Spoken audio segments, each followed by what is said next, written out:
Thank you for joining us for our session. My name is Greg. I'm joined by my colleague Juliana, and today we're going to, in this session, talk about how at the 𝗀𝗍𝗻 College of Health Sciences we are enhancing our faculty development and continuing education efforts by leveraging microlearning and AI. No good education talk is complete without some learning objectives. So by the end of this session, we hope that you'll be able to identify the benefits of microlearning, evaluate a couple different educational technology tools that you can leverage to implement this type of learning strategy, and then also explain how within some of those tools, integrated AI tools can help facilitate and streamline that content creation process. Just for a little bit of context and background, Julianna and I sit within our Center for Faculty and Professional Development within the 𝗀𝗍𝗻 College of Health Sciences. So we support all of these teams that you see listed here on the screen. Today, we're obviously going to be highlighting some of the work that we've done in conjunction with our Office of Faculty Development and our continuing education program. But as a collective whole, our CFPD team is here to be an asset and resource to our faculty and education staff across the college, which includes our health sciences schools. So we have a medical school, a nursing school, and a graduate school. We also support our clinical faculty in the Clinical Education Institute. So that's most notably our graduate medical education, so residency and fellowship programs. But we also have a number of other health professions education programs that are clinically based. And last but not least, our research faculty and our research institute. If you're not familiar, 𝗀𝗍𝗻 is an integrated regional health system that has a service area that spans much of central and northeast Pennsylvania, so a pretty large geographic footprint. And if you look at it from the perspective of the college, it's even more expansive. We have affiliate institutions at Guthrie and Atlanticare that take our phase 2 and phase 3 medical students. So in total, we have over 2,200 faculty that represent a wide range of health professions, as well as a very large geographic spread. So we have to be very mindful and meaningful in the ways in which we deliver faculty development to reach such a diverse faculty population. So in terms of what our existing faculty development offerings before launching our microlearning initiative included, probably like a lot of other healthcare organizations, we leverage regularly scheduled series.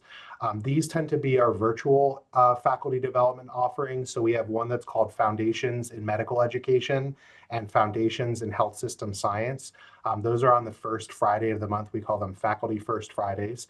And as the name suggests, those are meant to be very foundational introduction to concepts related to medical education and health system sciences. What's nice about these is no matter where in the geographic footprint our faculty are, it's very easy to join. We then also offer a number of signature courses. These are much more comprehensive in nature. They also are longitudinal cohort based, so you apply and you get accepted into these. So for instance, our medical education certificate course is 8 8-hour in-person sessions held throughout the course of the academic year. There's a project component where participants create a medical or health professions education curriculum under the tutelage of a mentor, and then they present that curriculum at our educational scholarship symposium at the end of the course in the spring. So those are in person, and then last but not least, we kind of round out our complement of FD offerings with a number of different conferences and workshops. Conferences tend to be more in-person. Workshops, we offer a variety. Some are in-person, some are virtual, and a handful are hybrid that offer both options. But the common thread to all three of these is that they're synchronous, whether they're in-person, virtual, or hybrid. And the challenge with synchronous faculty development offerings is they require time. And in a healthcare environment in particular, time is a very scarce resource, especially with increasing RVU and clinical efficiency demands. Getting that time out of clinic or to attend these things means time away from patients. And so that underscores and makes it all the more important to be able to offer our faculty very robust asynchronous resources. And so even before we launched into microlearning, we did offer a number of asynchronous FD offerings. One is called our Faculty First publication. So we use Microsoft's way to publish that. It's sent via email on the first Friday of the month. We have 4 main sections. So there's Back to the Basics, which covers a basic teaching or assessment technique. We have our Theory Verse, which covers adult learning theory. browsing the stats, which looks at recent medical education literature and gives a high-level overview of sort of 3 highlighted articles. And Julianna and I co-author since not clear. Is this any better? Can we hear better now with this microphone? Okay. Thank you for letting me know. I apologize for that. So then we also have the EdTech tool section that Julianna and I co-author. All of those go out the first Friday, but then we archive, I think at this point in time, we're up to like 400 to 450 archived resources on our intranet, our SharePoint page. We also have enduring materials. So we take the recordings of our RSS sessions and we post those on our learning management system. We use 𝗍𝗃𝗃 here at 𝗍𝗃𝗃. And so faculty can, if they can't attend the regularly scheduled series live, they can log in, they can watch that content, complete the evaluation, and still earn CME credit for participating in that offering. And then lastly, we have a number of supplemental resources. So we post infographics, how-to tutorial videos. Those 2 are posted on our SharePoint site. So we are offering a number of asynchronous faculty development resources, but all of these kind of collectively, there are still some shortcomings in terms of our problem or gap solution framework. So one is they're lengthy. So if you were to read the faculty first publication cover to cover, although it's a digital publication, you're looking at 30 to 45 minutes by the time you read everything, look at all the embedded multimedia. The enduring materials are still an hour long. So to find an hour in a clinical schedule is like nearly impossible. So short of like pajama time to digest that content, it can be really tough to still even fit these asynchronous resources into a clinician's busy workday. They can be very broad scope. As I mentioned, the faculty first publication has those 4 sections. And although we sometimes run special editions where there's a common unifying theme, oftentimes they're very disparate in what they're covering. So it can be a little bit discombobulating for a faculty because one moment they're reading about a feedback or assessment technique, and then the next moment they're learning about an AI tool that they can use for curriculum design. And then the next moment they're reading about EPAs and core and trustable activities. So it can be a lot. They're all passive. So you're in all of those instances, you're either reading or watching something with limited or no interactivity. This one's a big one. They're outside of clinicians' typical workflow. So they require navigating to a site that they wouldn't otherwise be in their day-to-day activities, requires logging into another platform. And although it's not hard to like bookmark and save your credentials, any little friction point or barrier really becomes an impediment when you've got very limited time to digest. So having them be outside of their workflow can be a big challenge to getting this content in front of faculty. In terms of our faculty first publication, we do send that out to a listserv that includes over 3,000 faculty and education staff and administration. We can't really offer an opt-in, opt-out. So every month we get a few emails like, you're spamming my inbox, I don't want this, this isn't relevant to my role. So unfortunately in our current offerings, we can't really offer that subscription model, that opt-in, opt-out. And lastly, aside from the 𝗀𝗏, which does offer some analytics, SharePoint does not really offer much other than like page views. So like in terms of infographics, we can see how many people have visited that SharePoint page in the last 30, 60, or 90 days, but we have no way of knowing what infographics they're looking at or saving. So without having that anecdotal data to say, hey, faculty are really checking out this infographic, we should offer more. Maybe an upcoming foundations session should be on this topic. We don't really have an ability to collect that data, and it also makes it really hard for us to calculate the ROI on our interventions. So our solution to all of this is to leverage microlearning. This is a very hot button popular topic in adult learning and organizational learning. So I'd be surprised if you haven't at least heard this buzzword, but I like this definition from Cronin and Durham. You can read it there, but really there's 6 fundamental principles or features of microlearning that we just want to share. So first and foremost, as the name suggests, it has to be bite-sized. So I've read somewhere in the range of 2 to 10 minutes is what's generally deemed microlearning. We aim for 5 minutes or less. There's a study, I can't remember the author out there, but they said that the ideal length for an educational video for today's learners is 3 to 5 minutes, because anything beyond that in this sort of TikTok reel generation you just start to lose engagement and lose interest. So we always aim for 5 minutes or less with our microlearning offerings.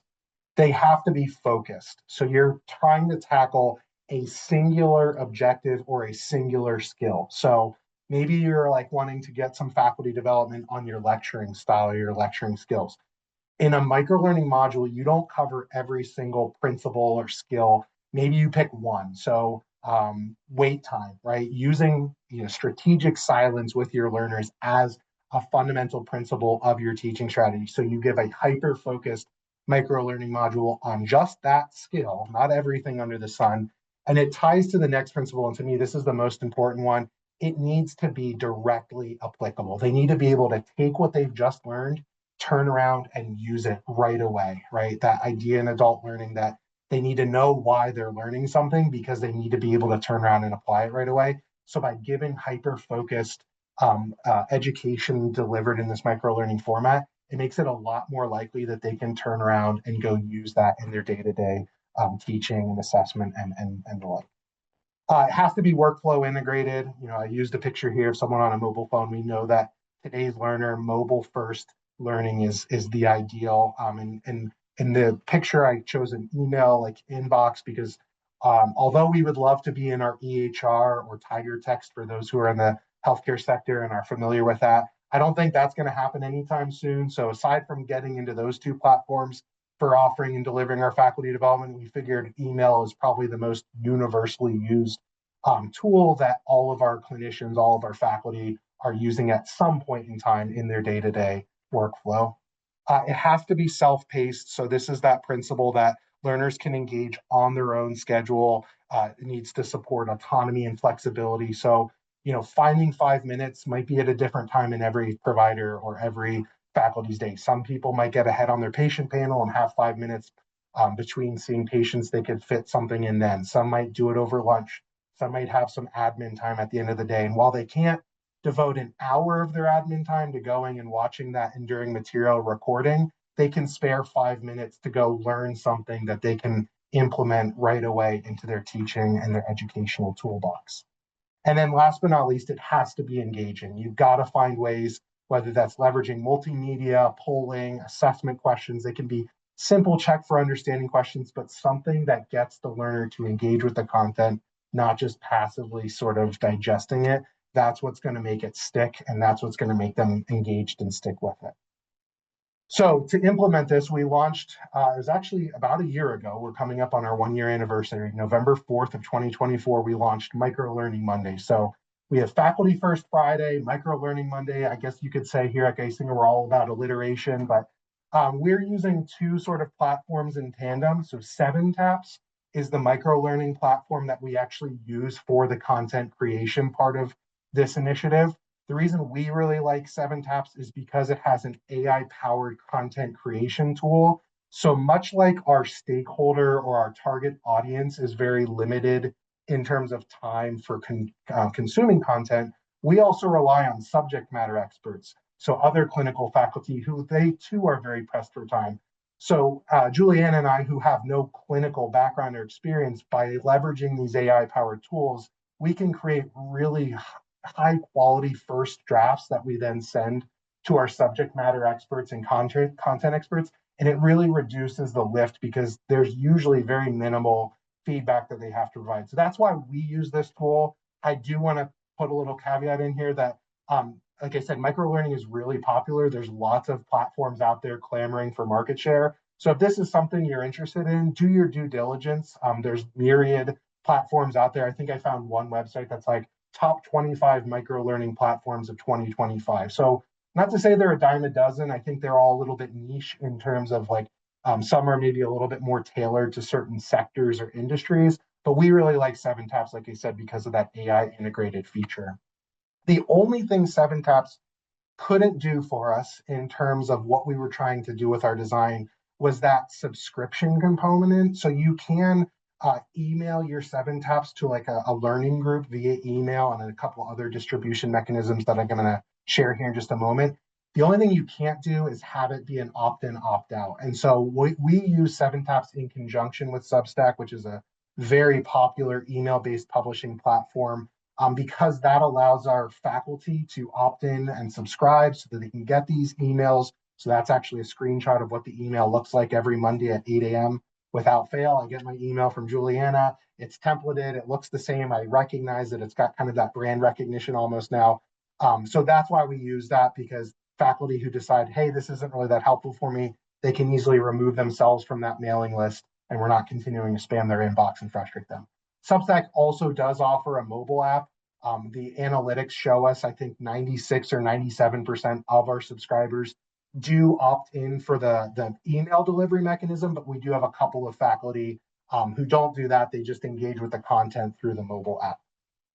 Okay, so this is where we want to turn it and give you kind of the end user experience. So we've developed a microlearning module that we're going to ask you to kind of go through so you can see what this platform looks like.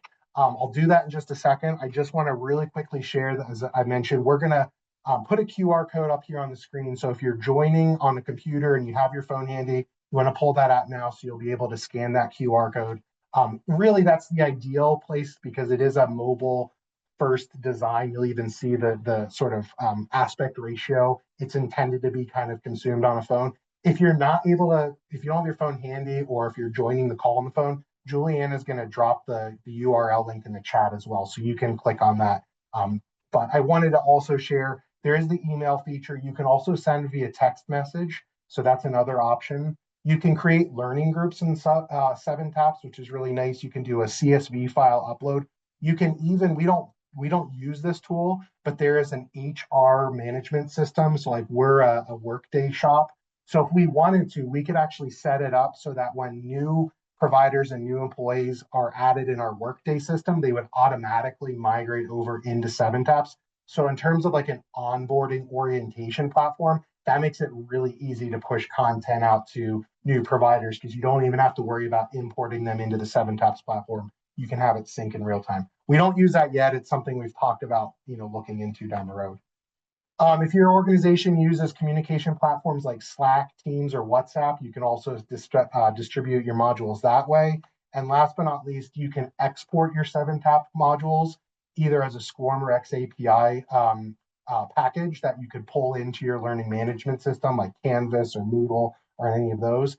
And you can iframe embed them. So we don't do it with our Microlearning Monday modules, but we do have a couple other initiatives with other teams that we work with and across the system, like our Academy of Educators, where we actually directly embed our microlearning modules onto our SharePoint intranet site. So that iframe embed is another nice feature. So we're going to give you 5 minutes because that's kind of how long it's designed to take. So if you could scan that QR code or click on the link that Julianna just dropped in the chat, we're going to reconvene in 5 minutes. I'm going to turn the controls over to Julianna, and she's going to show you probably the more interesting part, kind of behind the curtain, and you can sort of see how the magic works on the back end and how easy it is to create this content. But we're going to just give you a couple minutes, go through, do that module, and then we'll reconvene here at 22 after, and we'll continue from there.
If anybody had to step away and is just rejoining us, we're doing a demo of a 7-tap. So if you haven't already, scan that QR code or click on the link in the chat and you can kind of go through the module. We're going to reconvene here in about 2 more minutes.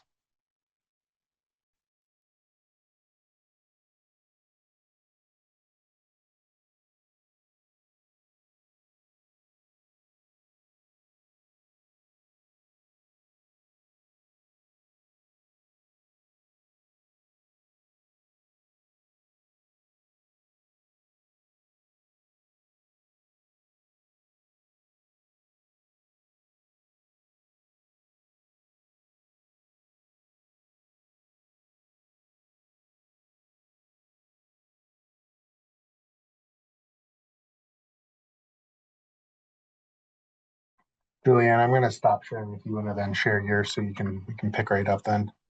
Absolutely.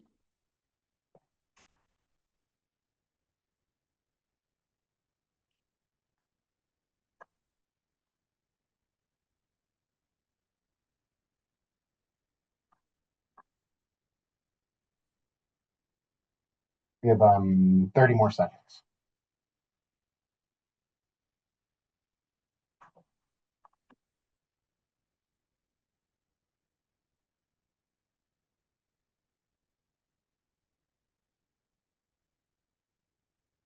There's a question in the chat. I'll answer that real quick. Yes, the Synthesia is an API that 7taps already has. So that actually pulls over automatically. We don't have to build them and import them in. They get created directly within the platform. Yeah.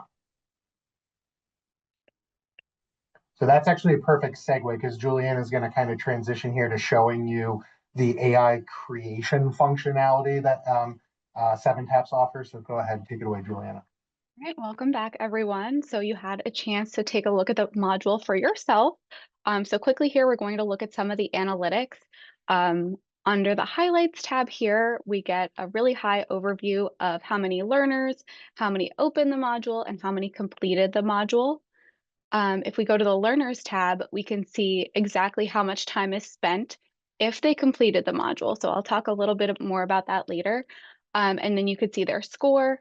Everyone is listed as an anonymous learner because we just shared the course through a code and a link. If we sent it out through an email or over a text message, we'd be able to see individual learner statistics. If they completed the course, if they opened the course, we would get that personalized information. So let's take a look at some of the responses. Let's see how we did with the first question. Okay, what's your biggest challenge? It looks like finding time to develop materials. That is a big challenge, like Greg mentioned before. Let's see how we thought about this course. Okay, 3 stars, 4 stars, 5 stars. Hopefully by the end, we'll get closer to 5 stars. But let's see if we have any other questions. Managing adoption, even if starting small. How do you determine what the main objective is when there's so much content? That's a great question. So we pull from our Faculty First Foundation's 𝗬𝗃 publication, and we choose one topic, and then we break it down from there. So one topic will be one course. That's a great question. How much time and effort is required to create these microlearning modules on average? So I'll show you in just a moment how quickly 7taps lets us create these modules. And then again, if you want to take it a little bit farther, you can. I'll show you a super user hack that I use to kind of make them a little more engaging. So let's take a look at creation now. 7taps offers a few different options to create courses.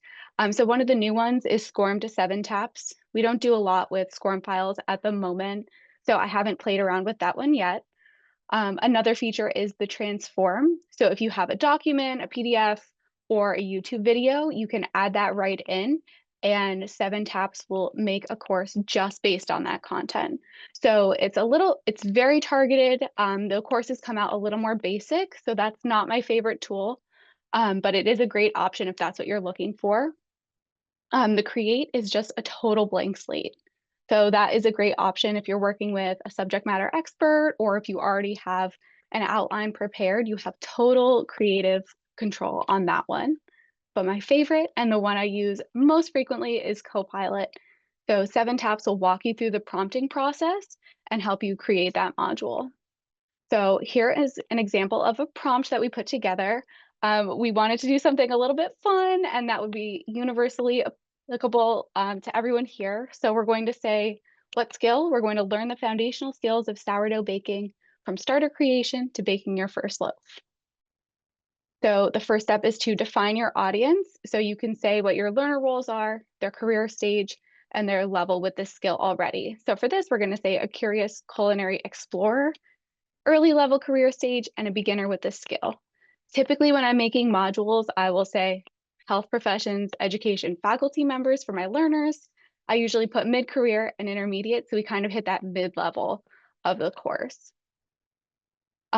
What should learners be able to do after building this skill? We want to add the objective here. So by the end of this module, learners will be able to create and maintain a sourdough starter, evaluate dough readiness for baking based on fermentation cues, and bake a basic sourdough loaf with proper scoring and oven spring.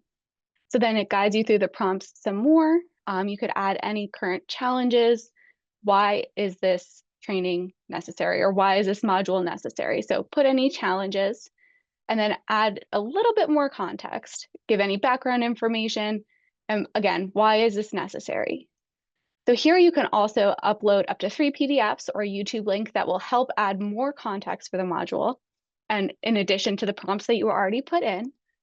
And then you can choose the length of your course. So are you making 3 different courses? Are you making 5 different courses? Are you scheduling a learning path for your learners? If you hit multiple, if you hit more than one, it'll build upon the last. So if you wanted to, you could say, maybe we want to start a sourdough starter, or maybe we want to keep it alive and then we want to bake it. So maybe we want 3 courses. But for the demo purposes, we're just going to say 1, and we're going to do 1 micro skill, and we're going to generate a course. So while that is generating, I'm going to show you our distribution method. So here we are in Substack. All I do is I open up the most recent post that we created. I create a new text post, and I simply copy over the content, paste it in. Then I go back to my module that I am sharing. I take a screenshot.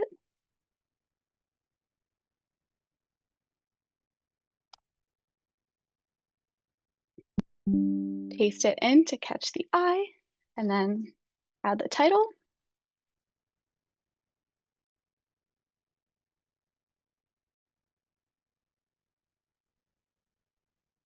I go back to 7 taps, copy over that link.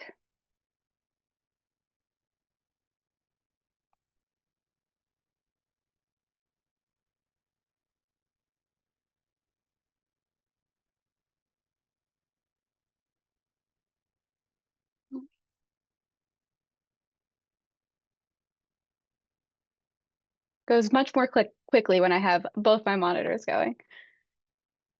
But there we go, we add in the links. And then we always add a subscription, caption.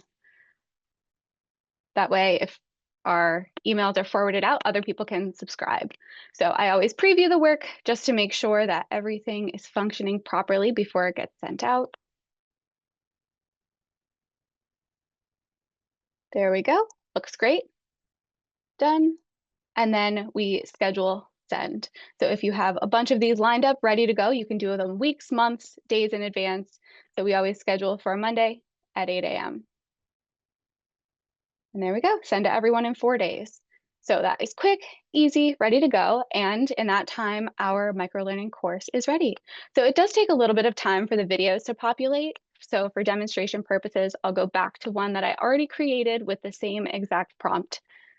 So as you saw in the example, there are text cards, there are audio cards. My first step in the process in editing is I will add our logo. I'll add an attribution line on the cover card, just because we do microlearning with different offices. So we want to make sure the right office is credited. And I have to give a disclaimer here. I always like to do this. So AI can be a helpful assistant to you, but it's not a replacement for your expertise. You're the expert. It's important to always double check what AI outputs and evaluate it before you publish it or distribute it to anybody. So Like, here's a video here. If you're not happy with the video, you have total editing control here. Sometimes the AI avatars mispronounce words or don't pronounce things correctly. So sometimes you have to change the script or enter it phonetically. You can change the avatar, you can change the voice. So you have total control over this, which is great. Here is a role play card. So you saw that in yours. And the thing about these cards is you can't skip the role play card. So that's something that we're playing around with in our modules because we wonder if sometimes people don't get to the end of the module because they're in a place they can't listen to the cards. There's not really an option for them to read or skip through it. So that's something we're playing around with. Some other cards, here's just an audio card. And again, you can edit the script, you can change the voice, you have total control there. Multiple choice. Moving on here, we also have some input cards. So learners can record audio or upload an audio file, or they can add a text response. Those are cards we haven't used very often with a little bit of trial and error because our learners don't put anything into them. So it's kind of a wasteful card if we put it in the module. Here is a little checklist. You can add personalized feedback to the question before they move on. And then 7taps typically adds a rating mechanism. They do the 5 stars for their populated ones. We like to do the thumbs up, thumbs down. So I'm going to give a 5-star there. And then they like to include a reference card also, giving some other options to learn more, continue your learning, but they're empty. So they give you some good ideas to start, but you need to populate them yourself. So looking at this course, it is 23 cards, and that is far too long for a microlearning module. A topic like this, we might want to break it up into 3 or 4 different modules to kind of make it that actual microlearning experience. So I would refine, cut down what we don't need. There are a lot of duplicative cards, so we would look at that too. So most of the modules that we make are typically, I would say, 12 to 15 cards. I will show you in just a moment. So here's an example of one of the courses that we made recently. So we are trying to track completion of our modules. And again, they have to make it all the way to that last card. So we're able to get the analytics of time, how many users completed it, and how long they spent on the module. So we decided to add in a second card here. It tells the learners exactly how many cards there are in the module. That includes the title card, that includes the rating card at the end. But we really want them to get to that last part so we have accurate data. So this has helped us a little bit, I would say. And then we also, on the references card, we add the reminder again, just one more card to go. You're so close, leave us a rating. So that's important for us as well. So as you look at this module, you can see that it's a lot more visually appealing than the 7taps that AI created. And that is where the super user hack comes in. So what I like to do is I like to create certain cards in Canva. So what we do is the dimensions are 720 by 1200 pixels. So once we found that out, we're able to have a lot more creative control.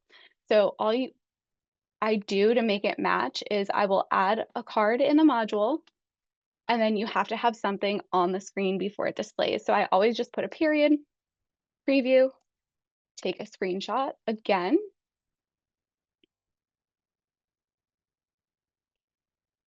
And then I paste it into Canva.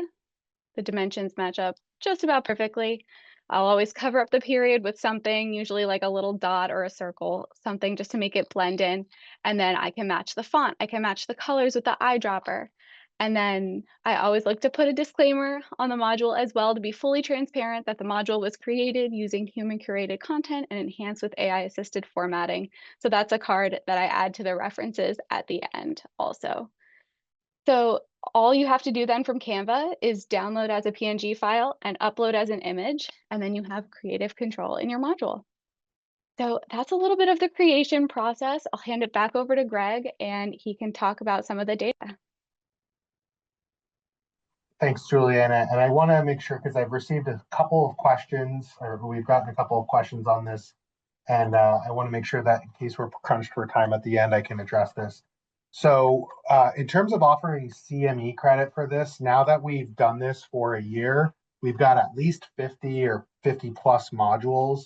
And so like the one idea that we have with our educational theory, I don't know how many we have at this point in time, but what we're going to start to possibly look into doing is building them in ethos. So if we can take 10 or 12 5-minute modules, stack them together, so they don't have to do them in one sitting, they can kind of come back as their time allows, but do 5 minutes here, 5 minutes here. And so by the end of it, they've learned about cognitivism and behaviorism and all these like sort of learning theories. So we're going to kind of stack them together and create an enduring material CE module in ethos so that they can kind of come back in and get credit for that time. So up until this point in time, it's more just been the contact hours. We haven't offered CME credit, but that is kind of our, we were waiting until we had built up a nice library of modules, but that's kind of one of our next steps is to be able to begin offering faculty CME credit for this. So real quickly, we wanted to share just a little bit of like our outcomes data. We did get kind of shifted in terms of our time slot, so we lost a little bit of time. So I apologize if I rushed through this portion, but I did mention we've been doing this for about a year now. So our subscriber is that blue line that's steadily grown over time. We're very happy with that. Obviously, 180 subscribers is a far cry from the 2,200 faculty that we have in the college. So that's another one of our next steps is to revisit kind of our marketing and communication strategy. When we look at our list of subscribers, it's a lot of our already fairly, like we call them heavy hitters or highly engaged faculty. So it's the same folks who are joining our foundations every month. It's the same folks who are our alumni from our signature courses. But to be honest, in our first couple of months, we were actually kind of happy that we had our more highly engaged faculty because we were able to connect with them and get feedback and do sort of process improvements. So we've iterated this many times and made changes to kind of create a formula or structure that we're now finally into our groove. So that's definitely a growth area for us, is continuing to reach out to that more unengaged or lesser engaged faculty population. That was really the target audience from the beginning, but we have steadily grown. We're happy with that. I think the more powerful or important data I wanted to highlight on this is just the number of asynchronous faculty development contact hours that we've had over time. Early on, you can see our hours are pretty limited. Our average completion time on those first modules when we were still trying to get our bearings was like a minute or less on some of them.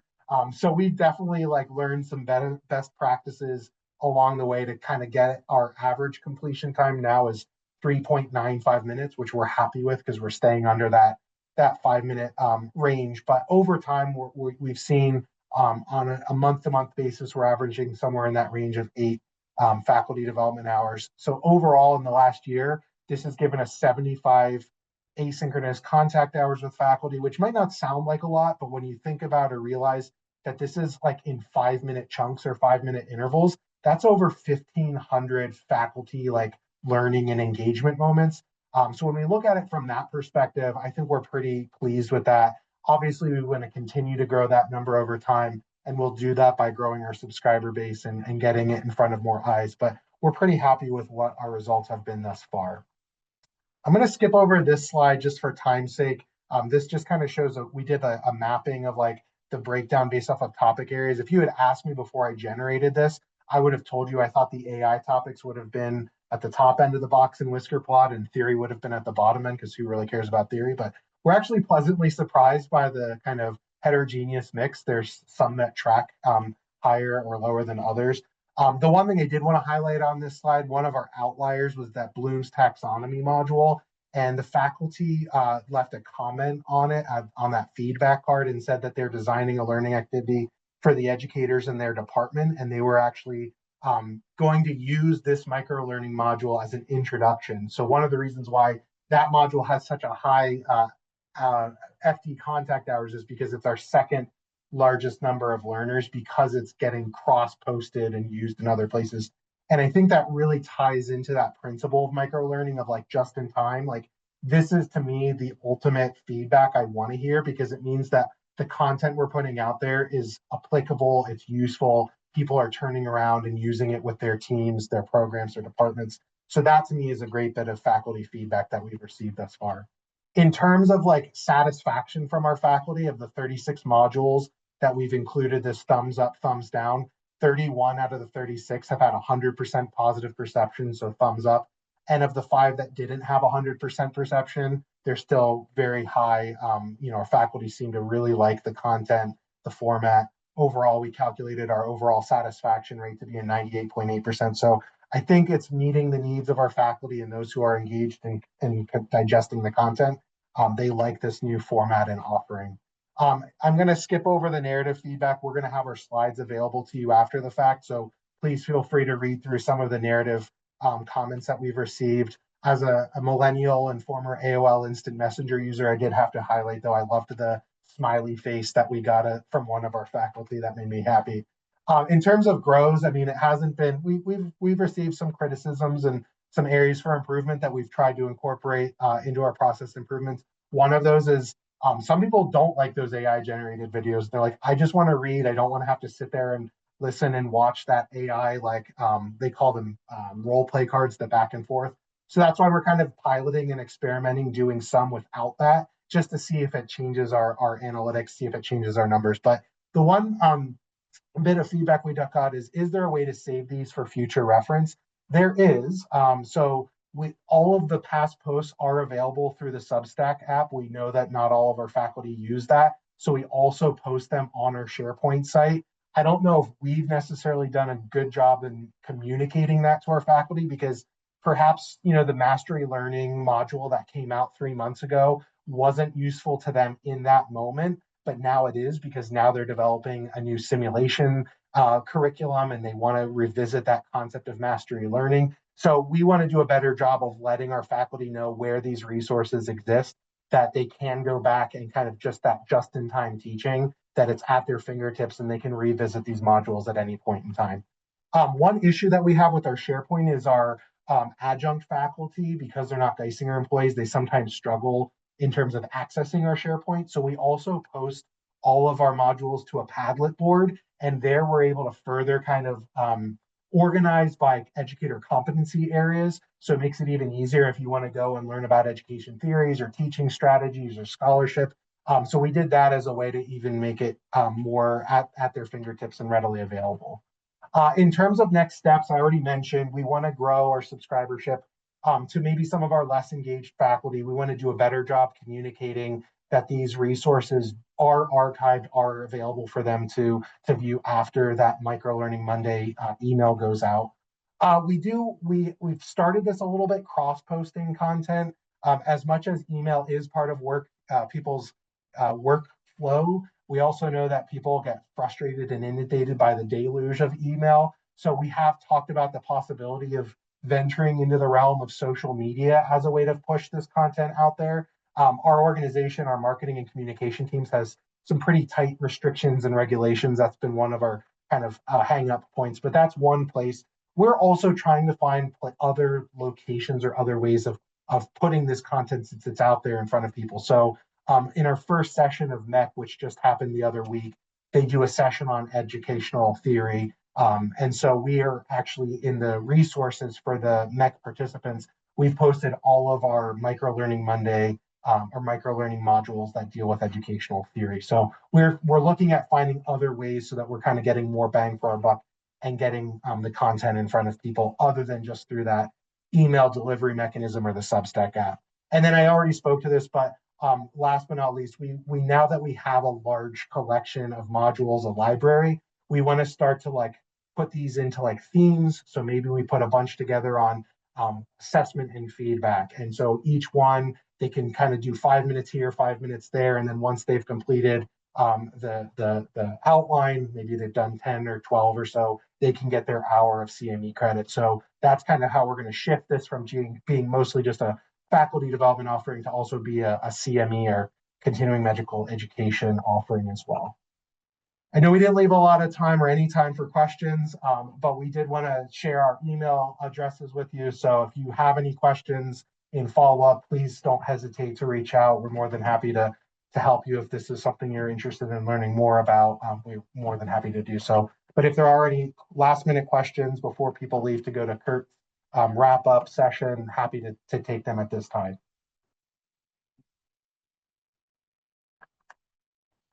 See if there's anything in the chat I can answer. Is there a way to access the modules? Are you saying like the modules that we've put out there, you're interested in seeing them? I'm assuming is what you mean. I could, if you provide more context, I could try to answer that. On average cost, we use the enterprise, which is a 1788. They've changed their pricing model. We were kind of grandfathered in. We have an MSA, but I want to say it's somewhere in the range of like 1,500 to 2,000 per license per content creator. Use case, so creative. Share the slides. The slides should be available in the cVent after the fact. And yes, we do have a business account. So any other questions, feel free to like come off mute and share. We'll stick around for another couple minutes, but otherwise, thank you all for joining. We really appreciate your time and attention today.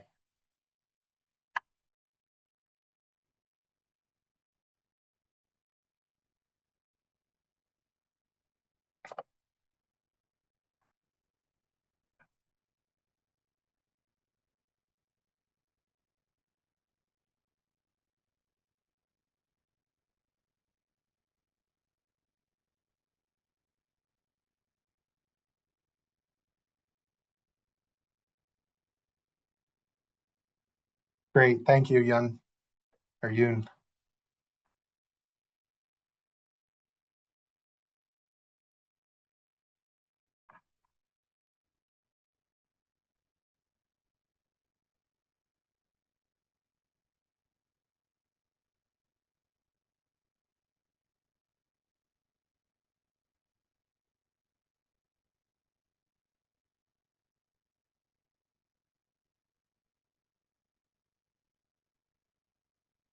Any last questions before the host closes out the session?